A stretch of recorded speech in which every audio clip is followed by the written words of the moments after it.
महाराष्ट्रातच नाही तर देशभरात अशी अनेक गावं आहेत. अशी अनेक ठिकाणं आहेत ज्यांची नावं गेल्या काही वर्षांमध्ये बदलण्यात आली आहे.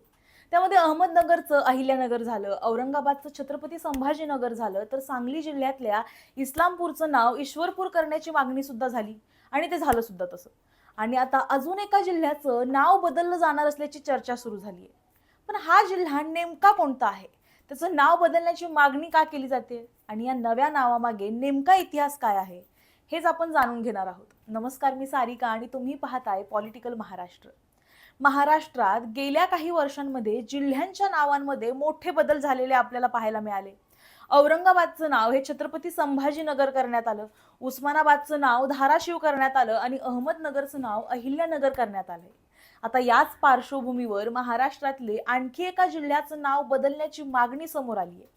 विशेष म्हणजे ही मागणी थेट मुख्यमंत्री देवेंद्र फडणवीस यांच्याकडेच करण्यात आली आहे. भाजपच्या महिला आमदार श्वेता महाले यांनी यासाठी मुख्यमंत्र्यांना पत्र सुद्धा दिलंय. आता हा जिल्हा आहे बुलढाणा जिल्हा. हो, बुलढाणा जिल्ह्याचं नाव बदलून राजमाता जिजाऊनगर करण्यात यावं अशी मागणी आमदार श्वेता महाले यांनी केली आहे. या मागणीची मुख्यमंत्री देवेंद्र फडणवीस यांनी दखल घेत प्रशासनाला पुढची कारवाई करण्याचे निर्देश दिल्याचं सुद्धा सांगितलं जातंय. पण बुलढाण्याचं नाव राजमाता जिजाऊनगर असं का ठेवायचंय? यामागे नेमका काय संबंध आहे? तर त्यासाठी आपल्याला बुलढाणा जिल्ह्यातील सिंदखेड राजा इथपर्यंत जावं लागेल. सिंदखेड राजा ही राजमाता जिजाऊंची जन्मभूमी. त्यामुळे बुलढाणा जिल्ह्याचा आणि राजमाता जिजाऊंचा संबंध हा थेट त्यांच्या जन्मभूमीशी जोडला जातो. ज्या मातीत राजमाता जिजाऊंचा जन्म झाला त्या जिल्ह्याची ओळखच त्यांच्या नावाने व्हावी असा या मागणी मागचा मुख्य विचार आहे. आता राजमाता जिजाऊ म्हटलं की त्यासोबतच छत्रपती शिवाजी महाराजांचा इतिहास येतोच. बाल शिवाजींच्या मनात स्वराज्याची संकल्पना रुजवण्यात आणि त्यांच्यावर संस्कार करण्यात राजमाता जिजाऊंची भूमिका ही अत्यंत महत्वाची होती. छत्रपती शिवाजी महाराजांसारख्या युगपुरुषाची जडणघडण करण्यात जिजाऊंचं योगदान अतुलनीय मानलं जातं. त्यामुळे जिजाऊंच्या जन्मभूमीला त्यांच्या नावाची ओळख मिळावी हा या मागणीचा मुख्य आधार आहे. आता बुलढाणा जिल्ह्याचं आणखी एक वैशिष्ट्य म्हणजे हा जिल्हा केवळ ऐतिहासिक दृष्ट्या महत्वाचा नाहीये तर धार्मिक आणि पर्यटनाच्या दृष्टीने सुद्धा अत्यंत महत्वाचा आहे. बुलढाणा म्हटलं की सगळ्यात आधी आठवतं ते जगप्रसिद्ध लोणार सरोवर. देशभरातून आणि परदेशातून सुद्धा पर्यटक लोणारला भेट देतात.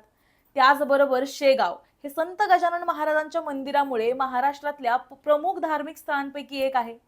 याशिवाय मेहकरमधील श्री शारंगधर बालाजी मंदिर, ज्ञानगंगा अभयारण्य आणि सैलानी बाबा दर्गा अशी अनेक धार्मिक आणि पर्यटन स्थळं या जिल्ह्यात आहेत. म्हणजेच बुलढाणा जिल्ह्याची ओळख आधीपासूनच इतिहास, अध्यात्म, पर्यटन आणि सांस्कृतिक वारशाशी जोडलेली आहे. त्यात राजमाता जिजाऊंच्या जन्मभूमीचा इतिहास आणखी एक मोठा दुवा जोडतो आणि म्हणूनच जिल्ह्याचं नाव राजमाता जिजाऊनगर करण्यात आलं तर जिजाऊंच्या जन्मभूमीची ओळख आणखी ठळक होईल असा या मागणी मागचा विचार आहे. फक्त जिल्ह्याचं नाव बदलणं एवढाच यामागचा मुद्दा नाही तर राजमाता जिजाऊंच्या नावाला त्यांच्या जन्मभूमीशी कायमस्वरूपी जोडण्याचा एक प्रयत्न म्हणून या मागणीकडे पाहिलं जातंय. कारण एखाद्या ठिकाणचं नाव बदललं की त्या नावासोबतच त्या ठिकाणचा इतिहास सुद्धा लोकांच्या लक्षात राहतो. देशाच्या वेगवेगळ्या भागातून किंवा परदेशातून बुलढाणा जिल्ह्यात येणाऱ्या पर्यटकांच्या माध्यमातून राजमाता जिजाऊंच्या जन्मभूमीची ओळख आणखी मोठ्या प्रमाणावर होऊ शकते. याच कारणामुळे राजमाता जिजाऊनगर हे नाव सुचवण्यात आलंय. आता याआधी अहमदनगरचं नाव बदलून अहिल्यानगर करण्यात आलं. त्यामुळे ऐतिहासिक व्यक्तिमत्वांच्या नावावर जिल्ह्यांची नावं करण्याचा विषय महाराष्ट्रात काही नवीन राहिला नाही. आता त्याच धर्तीवर बुलढाण्याचं नाव सुद्धा बदलण्याची मागणी करण्यात आली आहे आणि ही मागणी थेट मुख्यमंत्री देवेंद्र फडणवीस यांच्यापर्यंत पोहोचली आहे आणि मुख्यमंत्र्यांनी सुद्धा प्रशासनाला याबाबत पुढची कारवाई करण्याचे निर्देश दिल्याचं सांगितलं जातंय.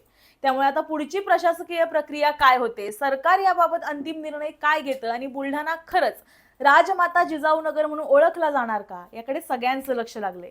जर हा निर्णय झाला तर महाराष्ट्राच्या नकाशावर आणखी एका जिल्ह्याची नवी ओळख निर्माण होऊ शकते आणि ही ओळख असेल राजमाता जिजाऊंच्या नावानं. ज्या सिंदखेड राजाभूमीत जिजाऊंचा जन्म झाला त्याच जिल्ह्याचं नाव त्यांच्या नावानं करण्याची ही मागणी आता सरकारच्या दारात पोहोचली आहे.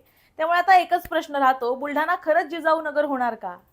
याचं उत्तर सरकारच्या पुढच्या निर्णयानंतर स्पष्ट होईल. पण तुम्हाला याबद्दल काय वाटतं? बुलढाण्याला राजमाता जिजाऊनगर हे नाव देण्यात यावं का? याबद्दलची तुमची मतं आम्हाला कमेंटमध्ये नक्की सांगा आणि अशाच व्हिडिओसाठी पाहत रहा पॉलिटिकल महाराष्ट्र.